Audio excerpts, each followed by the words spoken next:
Welcome back, RoxxStars. It's another episode of From the Vault. Rikki Roxx here with the retro action figure review. We got a really exciting line to look at today. We're going to be talking about Mattel's Movie Masters Man of Steel collection.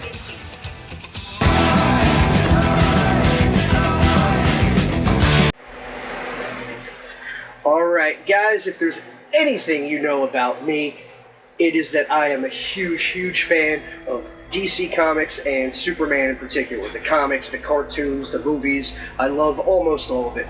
And today we're going to be looking at a line of action figures based on one of my favorite movies of all time. Not just superhero related, but just period, end of story. That being the phenomenal Man of Steel. Now, there were a couple different toy lines based on that movie, two specifically. The first line was basically what Mattel always does when they have a movie line.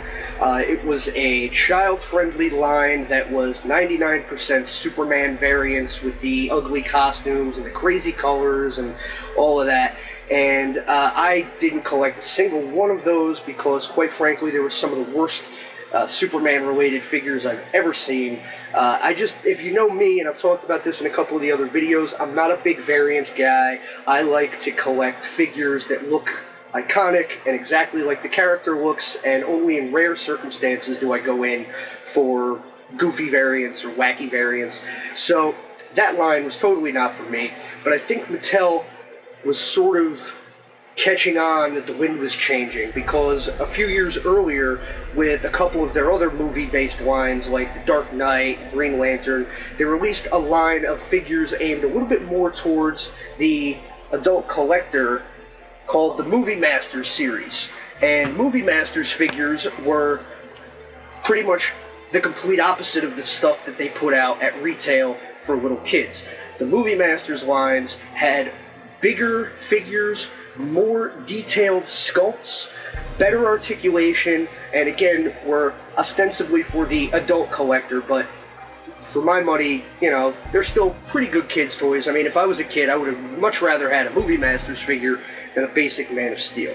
However, the downside to this line is quite simply that they only released 4 unique characters. When this line debuted back in 2013 alongside the movie, there were a few variants, there was 3 waves, but you only had 4 unique characters.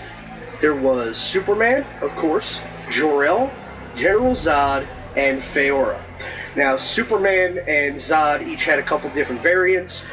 There was a black costume Superman, which was really cool, which unfortunately I haven't gotten my hands on yet.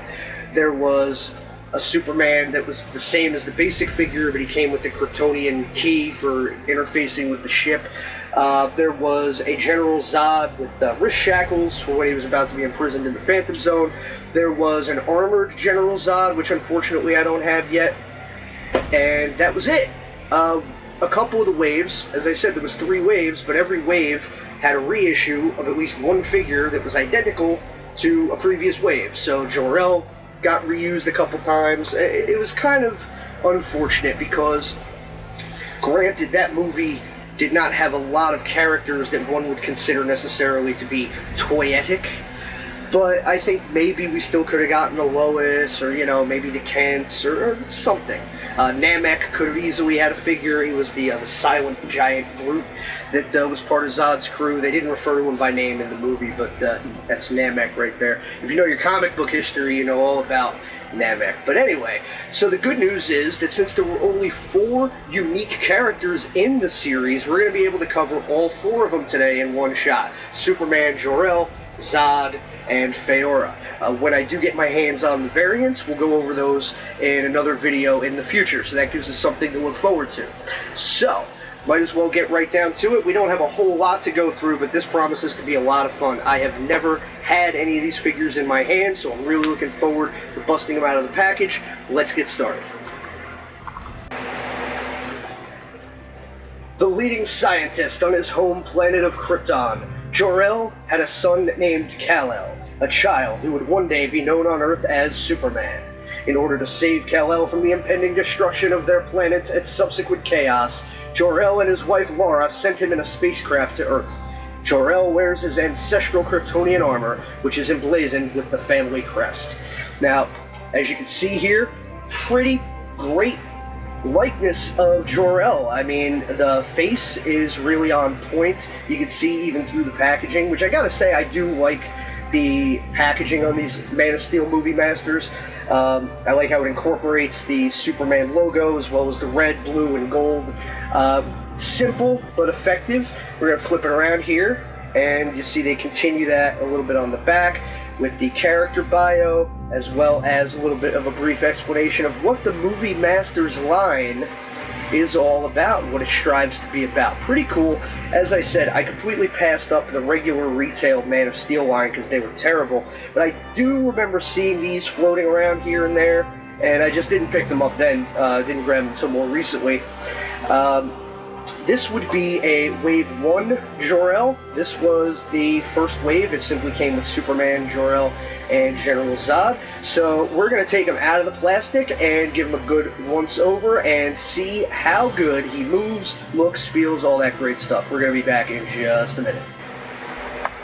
All right. We've got a pretty great Jor-El figure right here. Now, one of the main reasons I wanted this figure for my collection is that historically, we don't get a lot of Jor-El figures. I know there was a couple for the Superman Returns line.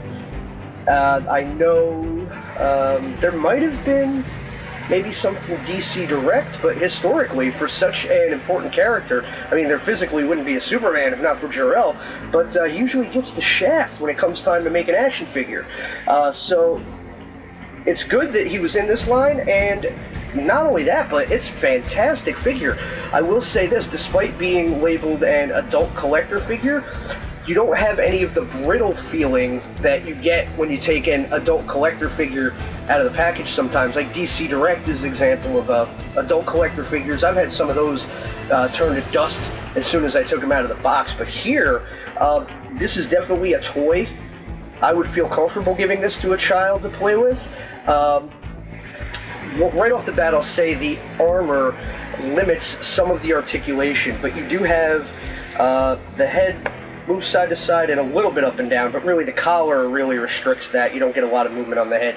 Likewise, the shoulders, they do go out a little bit as well as forward and back, but it's really the shoulder pieces on the armor are going to keep it from moving too much. But you do have the hands swivel a little bit at the wrist.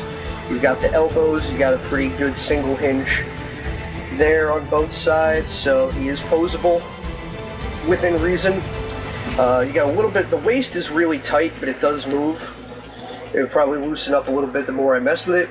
The legs, forward and back, again, they don't really move back too far, but you can get some forward. You even got a little bit of sideways action here. He can't do a full split, but again, that's better articulation than you would usually see in this kind of 6-inch scale figure. You got the single knee there, and you've got some ankle articulation, and I rage against ankle articulation quite a lot because when it's done poorly, it's really bad. But here, it's nice and snug. All the joints on Jor-El are really snug. He moves well. He's going to stay how you pose him, and the armor does limit some of that posability, but what can I say? I mean, you gotta make some concessions somewhere, and you gotta give the devil his due. This is a great Jor-El figure.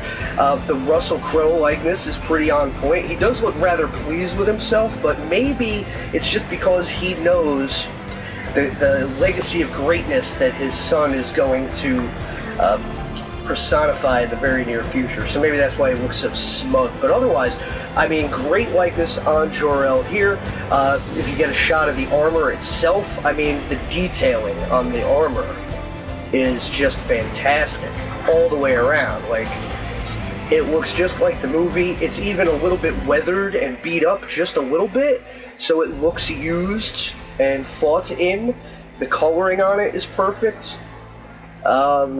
I mean, I really have no complaints about this figure at all, really. Even the hair, if you get a little shot of the hair, it's got some nice textured color. It's not like a flat brown. They did some good shading on there. Yeah, I gotta say, I am a huge fan of this Jor-El figure. I think it blows away the Marlon Brando-based ones from Superman Returns quite easily. I have no complaints. It even comes with a cool little display base here. I didn't notice this in the package originally. It's not very big, but I gotta say, I'm a fan of it, even though you don't specifically need it because he stands great all by himself. But if you want to, once you find the hole, you can pop him on there. You just throw some flour on it, look for the wet spot. That's what my dad used to say. Alright, so the peg does not really like to go in the hole that well, but okay, once you get them in there, it's in there. And what I like about these stands is they're small.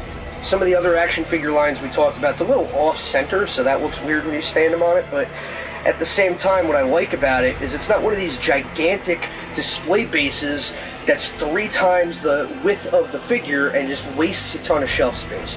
This is nice and compact. It does exactly what it's supposed to do and just stands up the figure without any needless waste of space. So that's great. Like I said, my only complaint, if I have any, is that the foot peg doesn't really like to go in the foot hole and stay that well. But, I mean, that is so minor. That is such a nitpicky complaint. This is a great figure. We got a 10 out of 10 right out of the box here, folks. Gotta love it. Jor-El doesn't get a lot of action figures, but bless Mattel for this Movie Masters one because they hit a home run on this one. Alright, from Jor-El, we move on to his former friend, now bitter blood rival, General Zod. Imprisoned in the Phantom Zone, General Zod, a warrior born from generations of warriors before him, escaped when Krypton was destroyed. He led a small band of surviving Kryptonians in search of a new home.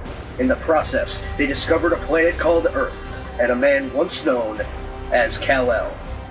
Again, pretty brief, straightforward description of the origin of the character, and again, love the package. And on the back, we see this would have been a Wave 1 General Zod. The first wave only came with these 3 characters, regrettably, but I mean, it does make it an easy line to collect, so I can't cry too much. So if you missed these the first time they were out and you wanted to jump in now, most of them are still pretty easily affordable and easy to find, and they're still out there. So we're going to pop this guy out of the package and see if he is as awesome as Jor-El was. I have high hopes for this one. Let's take a look. Alright, well, I'll give you the straight up dope right away. This is another incredible figure.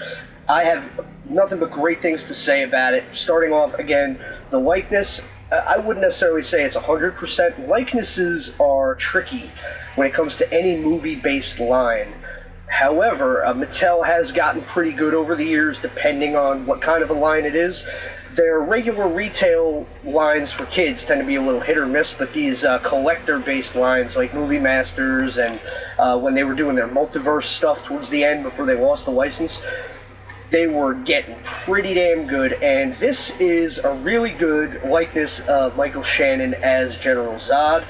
I really have no complaints there. Again, he looks maybe a little happier than you're used to seeing Zod look in the movie, but I can't really complain about it. That's so minor and nitpicky.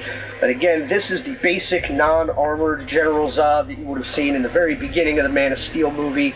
Get a good look at the bodysuit, the Under Armour, as it were, that Kryptonians wore underneath their actual battle armor, as seen in the movie, has the crest, I assume is for the Zod family, since that's what Kryptonians seem to most commonly wear.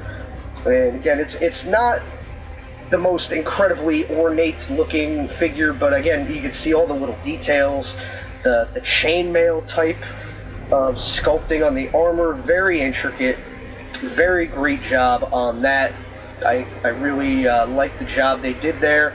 On the sides, it's even got the piping going through. I mean, they did a really good job on this sculpt. I mean, these were about as good as retail action figures got for $15 or so at that point in time. Again, better was to come with the multiverse figures, but I mean, for 2013, this was about as good as you could expect to find in a Toys R Us or wherever they sold these back then. So, really no complaints at all with the look of the figure, How does he move? Well, a lot better than Jor-El, because the armor is not a factor, so you get a lot more articulation.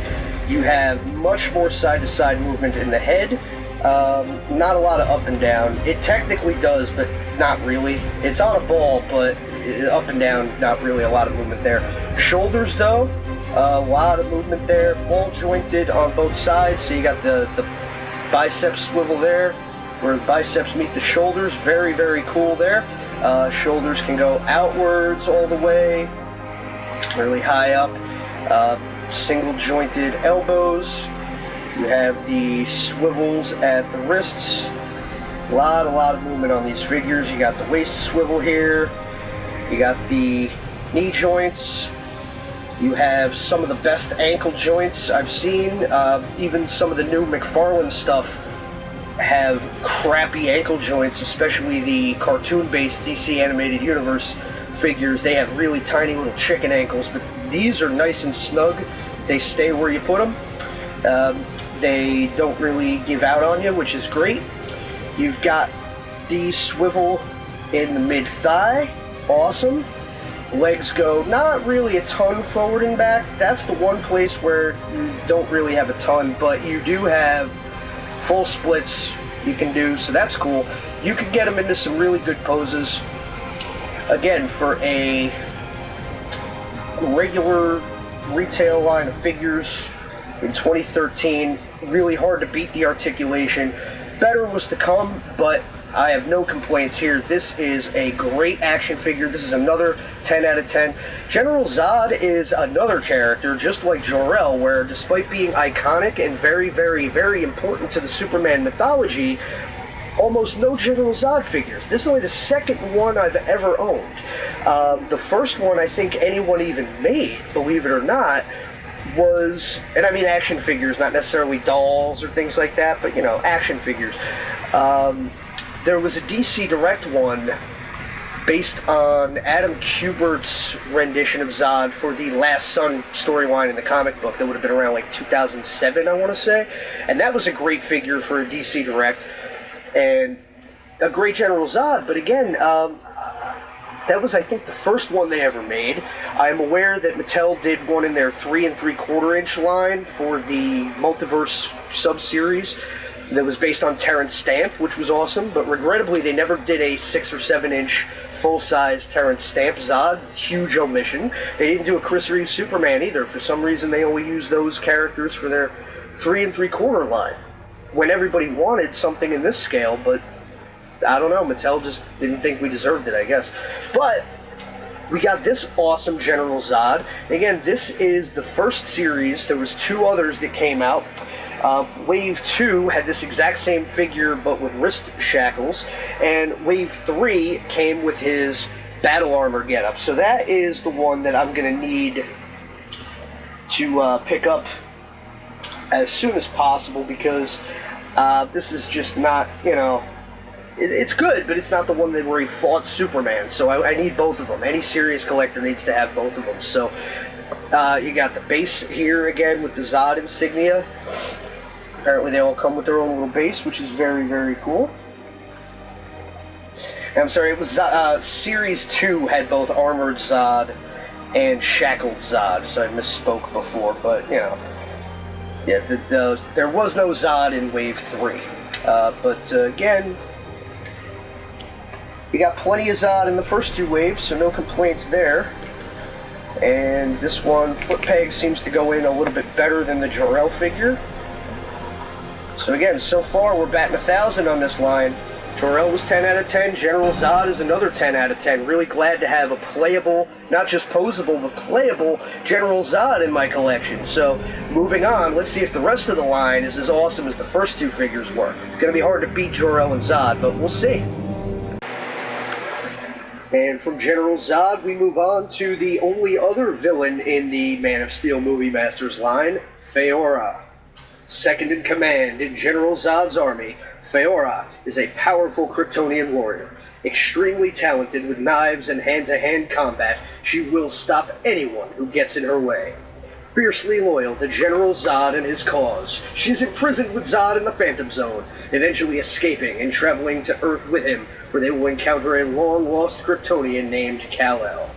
Now, if you, again, know the comics more so than certain other movies and things like that, you know how important Faora is as a character, and I think the movie really did her justice. They really nailed it. In the comic books, she was very sadistic, bloodthirsty, and they completely nailed that with her depiction on screen, and not to mention, oh boy, that actress really revs my engine. I'm not even going to pretend that I know how to pronounce her name. I'm not even going to try. We'll put a little graphic on the screen with the actress's name because I know it, I just can't say it. I can say Mixius Bitalik, but I cannot say Faora's actress's name. Go figure. But regardless, fell in love with her and her character the second I saw her in the movie, and this figure, to me, looking at it through the plastic, is another really great likeness, but let's take it out of the box and see how well it holds up compared to the previous two figures. So far, I'm pretty much sold on it, but let's find out for sure. Alright, I did forget for just a second to show you the back of the card here. So, as you see down at the bottom here, they show off the Armored General Zod, which I don't have yet. He was a Wave 2 figure, and Faora here, she actually came out in Wave 3. So as you can see, the card backs didn't accurately illustrate which wave was out at the time. They just kind of put anything on there. The Wave 1 card back was all the Wave 1 figures, but as you can see, this is Wave 3, and it also has the Wave 1 Superman and the Wave 2 General Zod. So that's interesting. Not sure exactly why they did that, but I mean, you know, it's pretty cool anyway. You get to see what some of the figures you missed look like. Moving on, the figure itself. How is she? She is awesome, fantastic, can't say enough great things. Again, really, really great likeness here. Just like the others, a little happy. I'm assuming the actors were all in a great mood when they went in to do their scans that day, because they all look pretty thrilled that they're getting their own action figures. Maybe that was what it was. Either way, love the likeness. You can tell exactly who it's supposed to be. The armor does not restrict the posability very much at all. Her armored figure is a lot better than Jor-El's, partly because the armor itself is the same kind of rubbery plastic as the cape, and you see the cape there, really nice detailing. It's got some good molded flutter. I like how the coloring gets a little more faded as you get down at the bottom there. It shows a little wear. Again, one of the cool things about the aesthetic in Zack Snyder's movies is that they really went out of their way to make everything looked lived in. Like, the costumes would look worn, the buildings and things all over his movies. They didn't look like sets, They really took care of making sure that things looked realistic and lived in, and the cape detail illustrates that greatly. I will say her elbow joints feel a little looser than the others, but they don't feel like they're going to break on you. They're very easy to move. These shoulders, again, you have the ball-jointed shoulders. The backwards motion's restricted a little bit, but not the frontwards. As you can see, the armor moves to accommodate the shoulders, so you can still go outward pretty far before the shoulder pieces get in the way. You still have the bicep swivel. I didn't mention it with Jor-El. He does have it, but because his armor pieces are a little bit less give to them, you can't really use the bicep swivel on Jor-El as you can with the others. But Faora has her elbow joints, same wrist swivels. Again, as a woman, her joints are a little more dainty, but they don't feel like they're going to break. You still have the waist movement. The waist is the most snug joint on any of these figures, but you can get some movement out of that. The legs go up, not too far back, but they do go forward really well. Probably the best of the three I've held so far. The knife is rubber plastic sculpted on, so that's not going to get in the way of anything either. You can move the legs out into a full split. Oh, my imagination's working overtime. Gotta focus.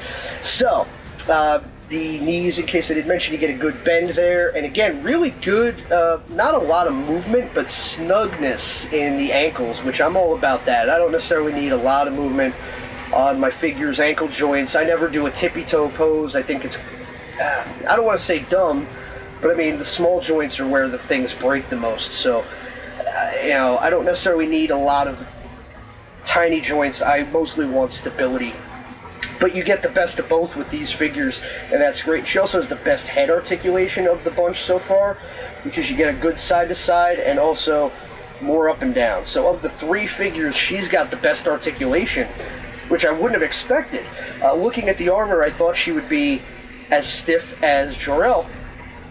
But, no, not so much. And it's kind of hard to see the armor. The cape does not come off. The cape is molded onto the figure. I'm fine with that. I never take the capes off my figures anyway, so unless I was going to do a custom or something, but I wouldn't bother with her, so it's fine that it doesn't come off. I like it that way. It's better. Yeah, I mean, this is fantastic. You get the base, once again, with her crest on it.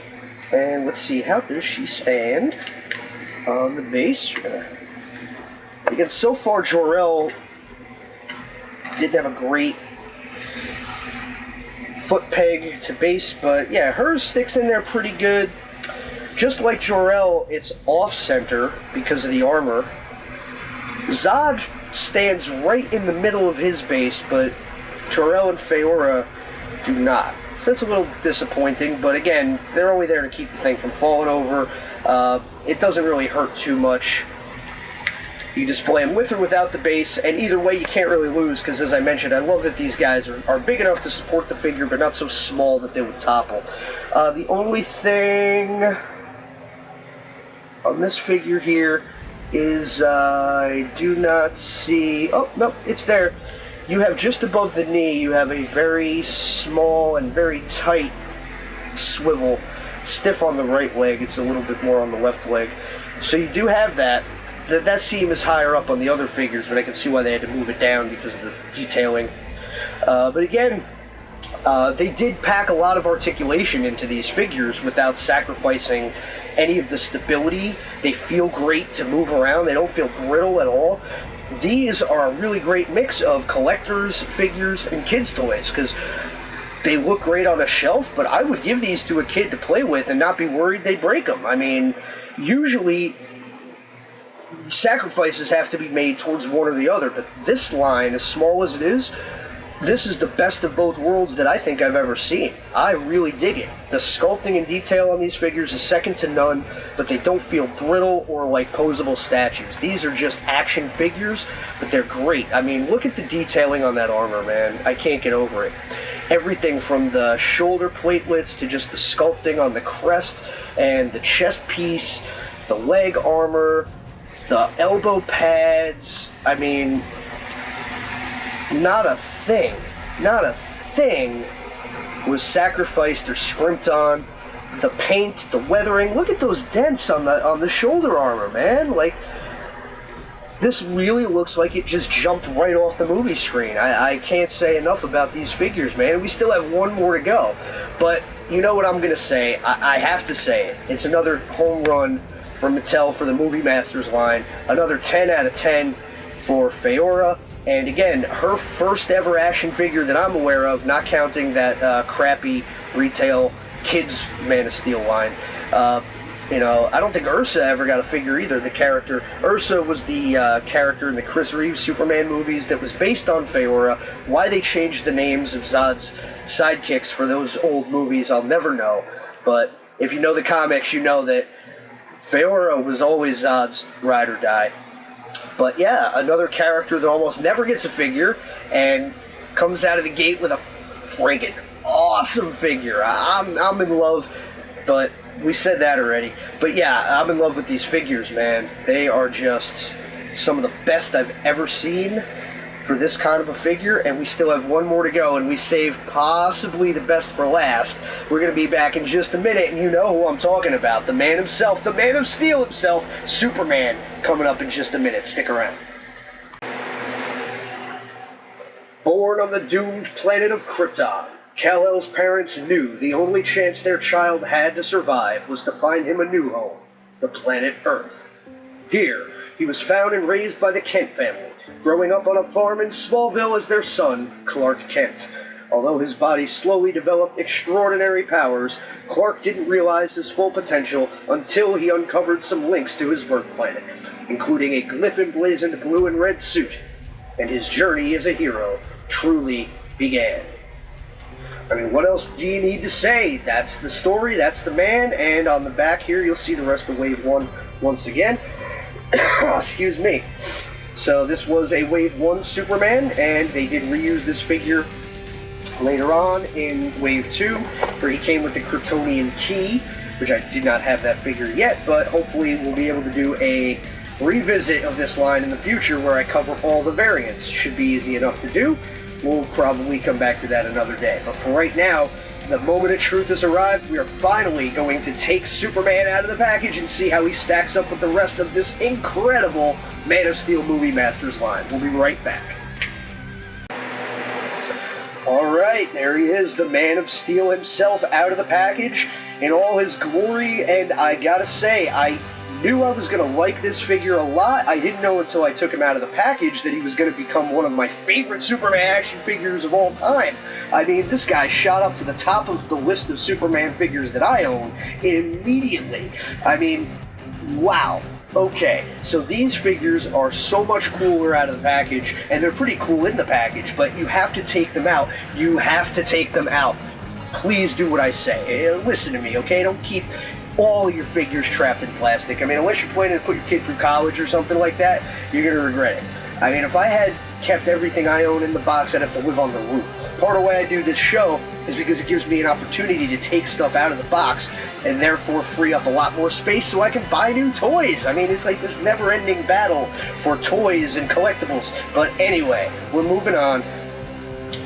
This figure here, out of the package, is easily one of the greatest Superman figures that's ever been done. I mean, from the top down, let's do the whole deal. Now, you've got the face is maybe not the best likeness ever of Henry Cavill. I think maybe the McFarlane ones have gotten a little bit better in recent years, but again, this was 2013. Mattel was just starting to get really good at actor likenesses, and he's got some of the best head articulation of any figure in the line. The hair is exactly as it looked in the movie. It's styled exactly the same. He's got the best head articulation because you do get some good up and down movement there. Essential for flight posing with Superman. He needs to be able to look up and off into the distance while he's posing heroically. I mean, put an American flag behind him or whatever, and you got the deal. But yeah, great likeness, great head, even great hair sculpting. I mean, again, look at the detail on the hair. I mean, just look at the way they sculpted the hair on this guy's head. I mean, they didn't skimp on any detail whatsoever with these figures. They went all in on everything. Articulation, some of the best in the line. I don't want to say necessarily the best. The cape, of course, gives you some limitation on how high you can move the shoulders, but you can still get them up there really high.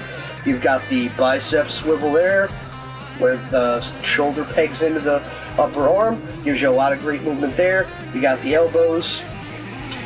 Nice deep bend there. You got the wrist swivels. Again, for flight posing and battle scenes, you got to be able to pose this guy well. And believe me, this guy's got a ton of posability. You've got the waist once again here with these guys. They're all a little snug, but you can get them moving if you try.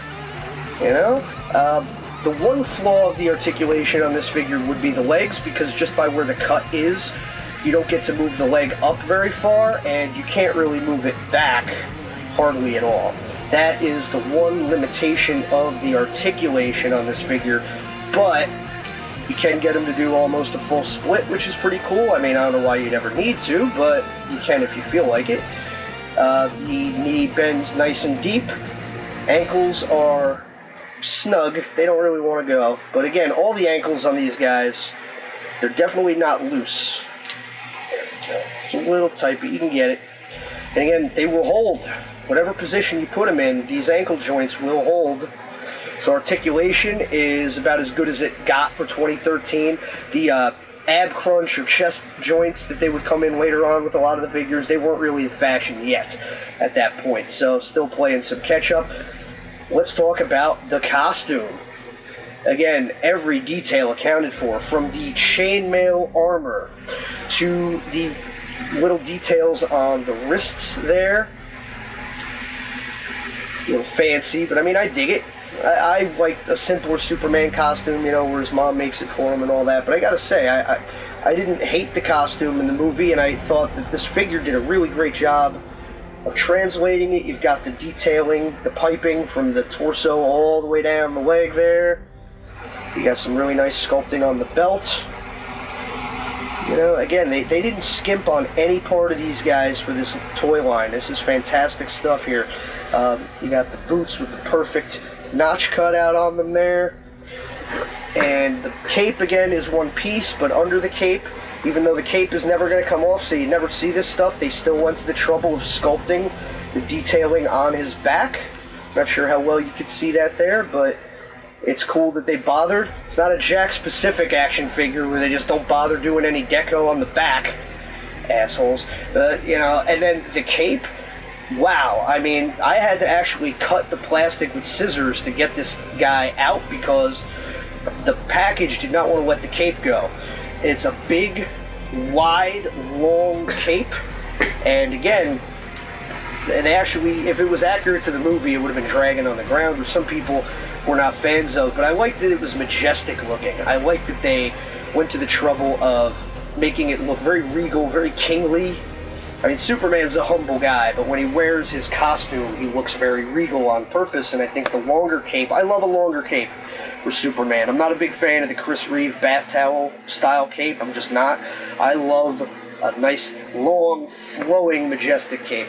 I like the blue and reds that they used on this figure. The blue is a little darker than a lot of the Superman figures, but the red is a nice red. It's brighter than what they used in the actual movie. A lot of costume designers have spoken over the years about how when they're doing a Superman costume for TV or film, they struggle with the fact that the three primary colors will fight for attention, because just that's how the human eye works. So the red, blue, and yellow, they all kind of fight for attention, and one way they work around that a lot of the times is they'll either mute the blue or the red, or they'll change the yellow to golden, as they did here. It's got a much more golden color than a yellow color. That makes it both more dynamic but also more subtle in its own way, because it sort of fades into the background compared to the red and blue, but then really pops when you look directly at it.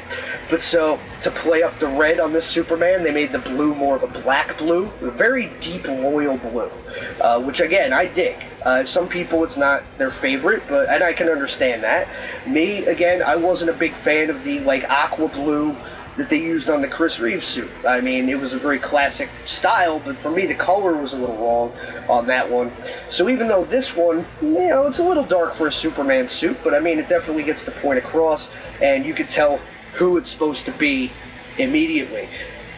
This is the only figure that I've seen in this line of mine that came with a flaw, and it's so minor. I mean, I could fix this in 1 second, but if you look right up here at the cape line, there's a very, very, very, very tiny little dot of gold paint against the blue. And then above the boots on the right leg, I had to look for it again because it's so subtle, there's a tiny little speck of red right above the boot. Otherwise, the paint and detail work on these figures is absolutely perfect. So, unfortunately, Superman is the only figure of the four that came with a flaw, but I mean, I am going to be able to cover that up in half a second. I have exactly the blue gloss paint I need. This is going to be bop bop, and then this guy is going to be absolutely perfect the way it ought to be. You got the base. Again, this is the one that is full color, majestic red and yellow, symbolic of the Man of Steel himself. Not my favorite illustration of the Superman logo. Again, I like something a little more classic, but for the purpose of this movie, I get why they went with it. Excuse me, it does harken back a little bit to the way they drew the symbol. Brief periods in the late 30s, early 40s, sometimes it looked like that. And they were trying to go back to the basics for this movie, so that's why I understand why they did that the way they did. I also forgot he's got the swivel above the knee also. Okay, they all do. Pretty cool. So again, all these figures, they have consistent articulation, which is great. But the most limited would be Jor-El because his hard armor pieces preclude him from moving very much. But the rest of these figures have great articulation across the board, as good as you could get at the time, minus perhaps an ab crunch, which again, not everybody had back then. But this Superman here, you could stand him on the base. You can kind of get some decent flight posability out of him just a little bit there, you know. You would need a flight stand to really get the full effect, because the ankles aren't going to hold him up specifically in that kind of pose. But I mean, my point is you can get some really good articulation and posability out of this figure, and that's awesome. And he's very sturdy. They all are. They do not feel brittle or breakable. When you want an action figure, that's what you want. You want something that is iconic looking, that's going to look great on a shelf, but not feel like it's going to fall apart in your hands. This is another 10 out of 10. I'm not going to take a point off for a tiny bit of paint splatter. It's so tiny, I didn't even notice it at first.